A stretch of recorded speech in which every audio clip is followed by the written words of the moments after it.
They called him the madman of the mountains.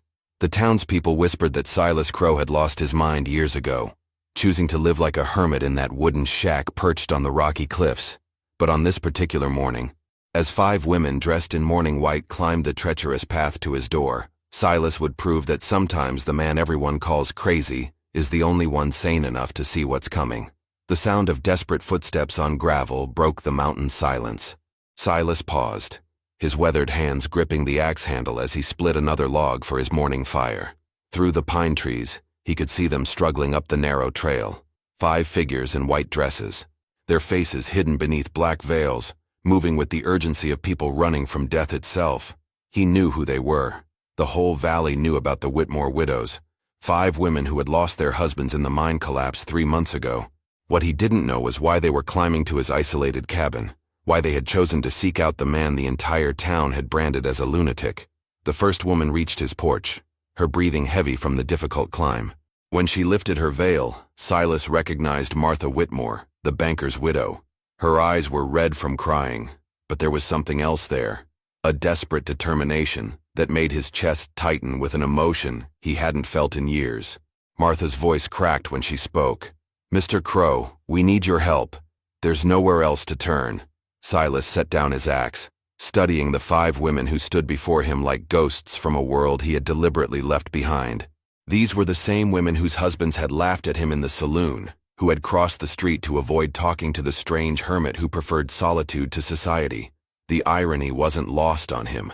For 3 years, he had been the town outcast, the subject of cruel jokes and whispered rumors about his sanity. Now, here they stood on his doorstep, these proper ladies in their mourning clothes, begging for help from the madman they had always feared. But as Martha's tears began to fall, as the other women stepped closer with that same look of desperate hope in their eyes, Silas felt something shift inside his chest. Whatever had driven them up this mountain, whatever danger had forced them to seek out the man they had always avoided, it was something terrible enough to make them swallow their pride and come to him. The question that would haunt him for the rest of this day was simple. Could he turn away from people in genuine need, even if those same people had turned away from him for years? But before he could answer, Martha spoke again, and her words would change everything he thought he knew about mercy, revenge, and the price of standing alone. "They're coming for us tonight," Martha whispered, her voice barely audible above the mountain wind. "All of us. And when they're done, there won't be anything left of what our husbands built." Silas felt his jaw tighten as he studied the 5 women more carefully. Now he could see what he had missed in those first moments. The bruises on their wrists, hastily covered with lace gloves. The way they kept glancing over their shoulders, as if expecting to see armed men emerging from the tree line. These weren't just grieving widows. These were women running for their lives. The second woman, younger than Martha, stepped forward and pushed back her veil. Silas recognized her as Elena Whitmore, barely 22, married to the mine foreman's son who had died trying to save the other miners. Her voice shook as she spoke, but there was steel underneath the fear. "They call themselves the Reclamation Company. Showed up last week with papers saying our land belongs to them now. Said our husbands' debts transferred to us. And since we can't pay, they'll take everything." Elena's hands clenched into fists. "But it's not about money, Mr. Crow. It's about what's underneath our properties." Silas had heard whispers about the silver strike discovered just days after the mine collapse. The timing had seemed suspicious to everyone in the valley, but nobody dared speak openly about it. A mining accident followed so quickly by the discovery of precious metal deposits. Some coincidences were too convenient to believe. The third woman lifted her veil, revealing a face Silas knew well. Rebecca Whitmore, the doctor's widow, a woman who had once crossed the street rather than acknowledge his existence. Now she stood on his porch, her pride stripped away by desperation and fear. "They killed Samuel Morrison when he tried to help us," Rebecca said quietly. "Shot him down in broad daylight and said he was interfering with legal business. The sheriff just watched it happen, said the Reclamation Company had proper documentation. The pieces were falling into place with sickening clarity. A convenient mining accident that eliminated the property owners. A corrupt sheriff who looked the other way. A company with convenient legal papers arriving just in time to claim the newly valuable land.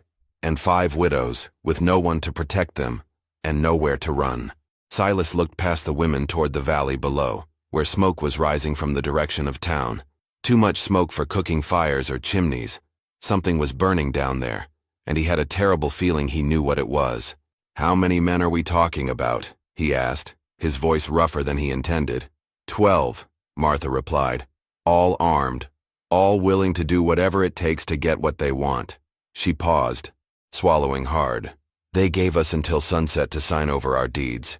Said if we weren't reasonable, they'd make examples of us." The fifth woman finally spoke, her voice so soft Silas almost missed it. "They said they'd make it look like accidents, like what happened to our husbands."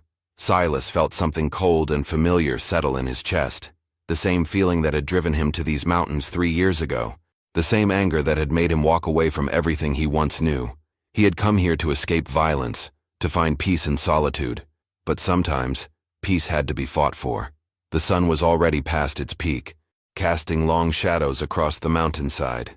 Sunset was only a few hours away, and 12 armed men would be riding toward these women's homes, expecting to find them helpless and alone. But as Silas looked at these 5 desperate women, as he saw the hope flickering in their eyes despite everything they had endured, he realized that something had changed. They had climbed this mountain, not just seeking help, but placing their faith in the one man everyone else had given up on. The question now wasn't whether he could help them. The question was whether he was still the man he used to be, before the mountains and the solitude had changed him. And as the smoke continued to rise from the valley below, Silas began to suspect that some battles had been waiting for him all along. Silas turned away from the women and walked to the edge of his porch, his eyes scanning the valley below where the smoke was getting thicker. For 3 years he had told himself that other people's problems weren't his concern anymore. For 3 years he had convinced himself that solitude was peace, that isolation was safety. But now, looking at these 5 women who had nowhere else to turn, he felt the weight of a choice he wasn't sure he was ready to make. "There's something you need to understand," Silas said, without turning around. "I didn't come to these mountains because I wanted to be alone. I came here because the last time I tried to help people, good men died because of my choices." Martha stepped closer, her voice steady despite the tears on her cheeks. "Mr. Crow, we know who you used to be. We know about Colorado Springs, about what happened to your regiment." Silas felt his chest tighten. Of course they knew. Small towns had long memories, and his story had followed him here like a shadow he couldn't escape. Captain Silas Crow, the cavalry officer whose tactical mistake had led 12 men into an ambush, the soldier who had survived when better men hadn't. "Then you know why I can't," he began, but Elena interrupted him. "We know you saved 43 people that day," Elena said firmly. "We know you went back into that canyon 3 times to pull wounded men to safety. We know the army blamed you for following orders that came from corrupt officials."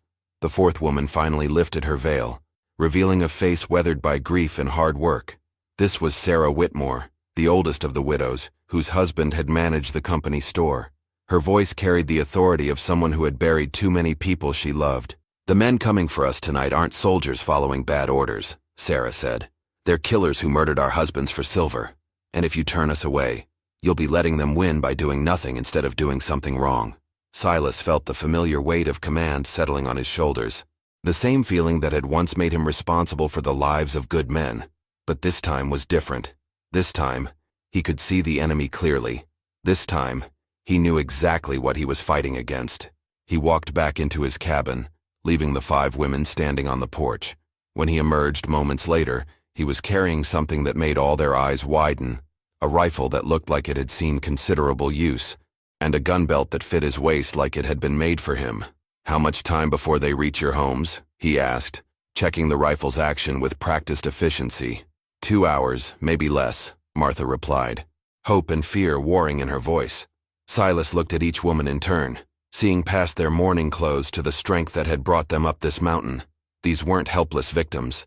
These were survivors who had buried their husbands, faced down armed men, and climbed a treacherous trail to find the one person who might stand with them. "Then we need to move now," he said. "Because if we're going to do this, we're not going to wait for them to come to you. We're going to go to them." But as the women exchanged glances of surprise and growing determination, Silas realized that his biggest challenge wouldn't be facing 12 armed men. It would be becoming, once again, the kind of man who could lead people into danger for the chance of something better. The trail down the mountain was steeper than the climb up, and Silas moved with the sure-footed confidence of someone who had walked these paths for 3 years. Behind him, the 5 women followed in single file, their white mourning dresses making them look like ghosts descending from the peaks. But as they approached the valley floor, Silas could see that the smoke wasn't coming from the town center, as he had first thought. It was rising from the direction of the Whitmore properties, scattered homesteads on the eastern edge of the settlement where the mining claims were richest. "They started early," Rebecca whispered, pointing toward a column of black smoke rising from what had once been her home. "They're burning everything." Silas felt anger building in his chest, but it was a cold, controlled anger, the kind that made tactical decisions instead of emotional mistakes. He raised his hand, signaling the women to stop, and crouched behind a stand of pine trees that offered a clear view of the valley. Through the gaps in the branches, he could see them, 12 men on horseback. Just as Martha had said, moving systematically from house to house. They weren't just burning buildings, they were destroying everything that represented the lives these women had built with their husbands. Barns, sheds, even the small gardens that had provided food through the harsh mountain winters. The leader was easy to identify. He sat his horse like a man accustomed to command, directing his men with gestures and shouts that carried clearly in the mountain air.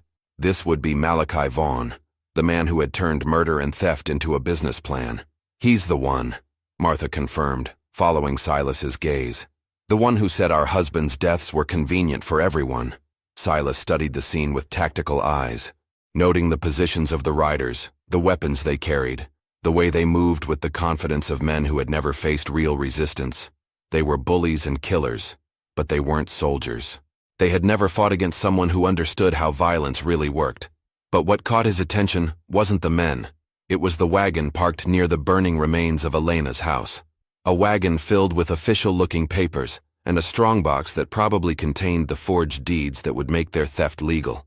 "That's their proof," Elena said, noticing his focus. "Destroy those papers and they can't claim legal ownership." Sarah stepped closer, her voice urgent. "But there are 12 of them, and only one of you. This is suicide." Silas looked back at the 5 women, seeing their fear warring with desperate hope. They were right about the odds, but they were wrong about something else. He wasn't planning to fight 12 men alone. "Who else in town has been hurt by these men?" he asked. "Everyone," Rebecca answered immediately. "They've been stealing from businesses, threatening anyone who asks questions. Half the town is too scared to leave their houses. And the other half?" Martha's eyes brightened with understanding. "The other half would fight if they thought they had a chance." Silas nodded slowly. "Then we're not facing 12 men with one gun. We're facing 12 men with a town full of people who are tired of being afraid." He began moving down the slope again, but this time toward the town rather than toward the burning homesteads. The women followed, understanding beginning to dawn on their faces. "What's the plan?" Elena asked. Silas paused, looking back at them with something that might have been a smile. "Simple. We're going to remind these 12 men that some fights aren't worth picking."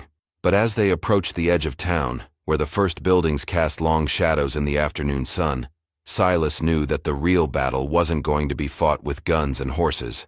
It was going to be fought in the hearts of people who had forgotten what it meant to stand up for each other. And the outcome would depend on whether a town full of frightened people still remembered how to be brave. The main street of Clearwater Valley was eerily quiet for a late afternoon. Shop windows were shuttered, doors were locked, and the few people Silas could see moved quickly with their heads down, as if making eye contact might invite trouble. This wasn't the bustling frontier town he remembered from 3 years ago. This was a community living under siege. Silas led the 5 women toward the general store, the largest building on the main street, and the place where information traveled fastest in any small town.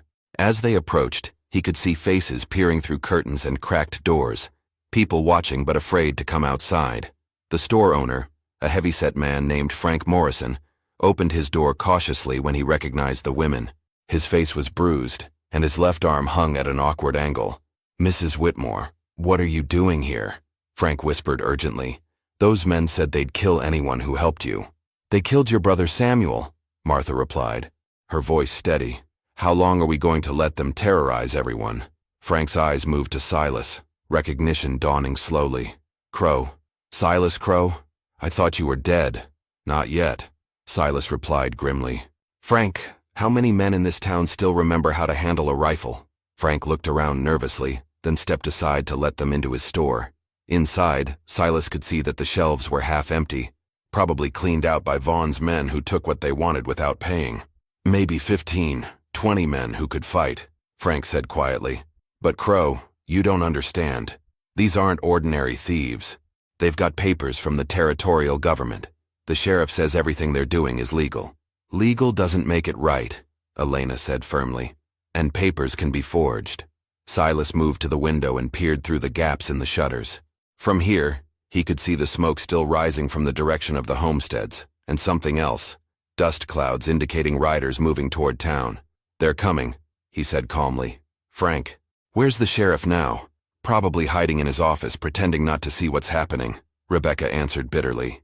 He's been useless since Vaughn showed him those territorial papers. Silas felt pieces of a plan forming in his mind. Vaughn's strength came from his ability to make people believe his authority was legitimate, that resistance was futile. But authority built on fear and lies was fragile when confronted with truth and courage. Frank, I need you to do something, Silas said. Go to every man you trust, every family that's been hurt by these men. Tell them to meet at the church in 30 minutes. Tell them Silas Crow is back, and it's time to decide what kind of town they want to live in. Frank's eyes widened. Crow, that's asking people to risk their lives. They're already risking their lives by doing nothing, Sarah interrupted.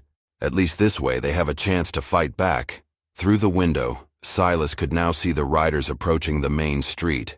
12 men, just as described, riding with the arrogance of people who had never faced real opposition.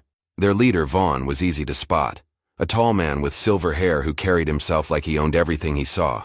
But what Silas noticed most was how they rode, spread out, overconfident, more like a parade than a military formation. They had become careless because no one had ever challenged them. Frank, Silas said, not taking his eyes off the approaching riders. 30 minutes. The church. And Frank, bring every weapon you can carry. As the storekeeper hurried toward the back of his shop, Silas turned to the 5 women who had started this entire confrontation by climbing his mountain. You came to me because you needed someone to stand with you, he said quietly. Now I need you to stand with me. Are you ready to finish what we started? The determination in their eyes was answer enough. But as the sound of hoofbeats grew louder outside, Silas realized that the next 30 minutes would determine not just the fate of 5 widows, but the soul of an entire town. The church bell hadn't rung in Clearwater Valley for 3 weeks, not since Vaughn's men had threatened the preacher for giving a sermon about standing up to evil. But now, as Silas pulled the rope with steady, deliberate strokes, the bronze bell sent its clear voice across the town, calling people to something more important than Sunday service. It was calling them to choose who they wanted to be. Through the church windows, Silas could see people emerging from their hiding places. Shop owners, farmers, miners who had worked alongside the dead husbands, families who had watched their neighbors suffer in silence. They came hesitantly at first, then with growing determination, as they saw others making the same choice. Frank Morrison arrived with an armload of rifles and a grim smile. Figured if I was going to get shot anyway, might as well make it count. Old Tom Bradley, the former cavalry sergeant who ran the livery stable, brought his military-issue Colt and the steady hands that had served in 3 different campaigns. About time someone stood up to these buzzards, he growled. But the biggest surprise was Martha's 17-year-old son, David, who had been staying with relatives in the next town. He walked into the church carrying his father's mining rifle and wearing an expression that made him look older than his years. David, what are you doing here? Martha gasped. Same thing you are, Ma, fighting for what's ours. By the time the dust settled, 23 people stood in the church, men and women, young and old, all united by the simple understanding that some things were worth fighting for. It wasn't an army, but it was something more powerful. It was a community that had remembered how to be brave. Silas looked at the faces surrounding him, seeing fear mixed with determination, uncertainty balanced by resolve. These weren't professional soldiers, but they were people defending their homes, and that made them dangerous in ways that Vaughn's hired guns couldn't understand.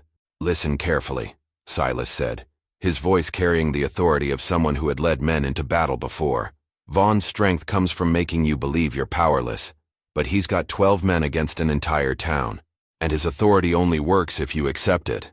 Through the windows, they could all see Vaughn and his men dismounting in the main street, their weapons clearly visible as they spread out to control the key buildings. The message was clear. They owned this town, and anyone who disagreed would face the consequences.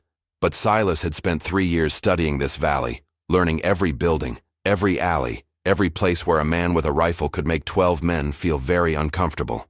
And more importantly, he understood something about Vaughn that the gunman probably didn't understand about himself. "Frank, take 5 men and position yourselves in the buildings facing the street," Silas instructed. "Tom, you and your group cover the back alleys. Make sure no one escapes." "What about us?" Elena asked, speaking for the 5 widows who had started this entire confrontation. Silas looked at them. These women who had climbed a mountain to find help and were now standing in a church preparing for a gunfight. "You're going to do what you came here to do. You're going to face the man who killed your husbands and tell him exactly what you think of his authority." As the people of Clearwater Valley moved to their positions, weapons in hand and determination in their hearts, Silas felt something he hadn't experienced in 3 years. The weight of command, but without the crushing fear of making the wrong choice. This time, he could see the enemy clearly. This time the cause was simple and just. This time he wasn't following corrupt orders from distant officials. This time, he was fighting for people who had placed their faith in him, and he would rather die than let them down.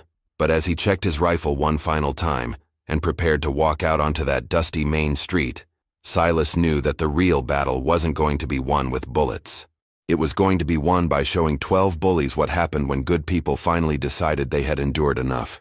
The main street of Clearwater Valley had never seen a standoff like this one. On one side stood Malachi Vaughn and his 11 hired guns, spread out in a line like they owned the world.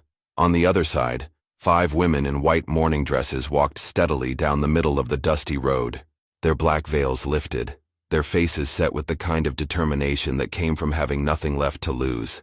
Behind them, barely visible in the shadows of doorways and between buildings, 23 armed townspeople waited with rifles ready and hearts pounding.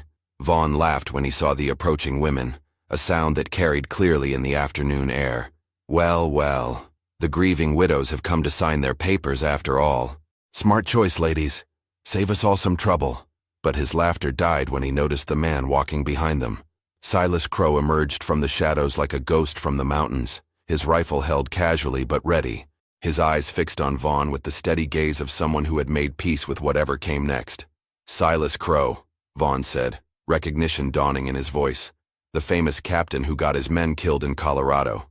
I heard you went crazy up in those mountains." "Maybe I did," Silas replied calmly, "but I'm sane enough to recognize a murderer when I see one." The tension in the street was thick enough to cut. Vaughn's men shifted nervously, their hands moving closer to their weapons. But something was wrong with their usual confidence.